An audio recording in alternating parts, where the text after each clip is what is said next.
ജീവിതത്തിൽ എൻ്റെ ചേച്ചിക്ക് ഒരുപാട് തിരിച്ചടികൾ ഉണ്ടായിട്ടുണ്ട്. വിഷമവും തകർച്ചയും ഒക്കെ ഉണ്ടായിട്ടുണ്ട്.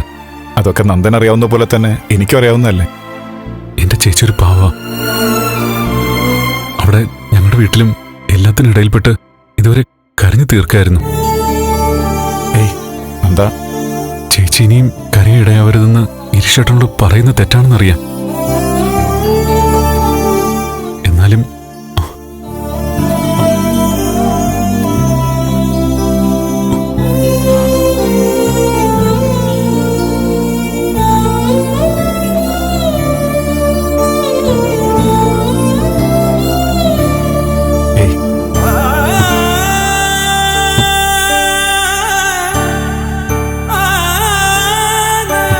എനിക്കറിയാം ഒരുപാട് വൈകിയെങ്കിലും ഇത്രയും നന്മയുള്ള സ്നേഹമുള്ള ഒരുപാട് ഇഷ്ടപ്പെട്ട ആളോടൊപ്പമാണ് ചേച്ചി ചേച്ചിയുടെ ജീവിതം തുടങ്ങുന്നത്.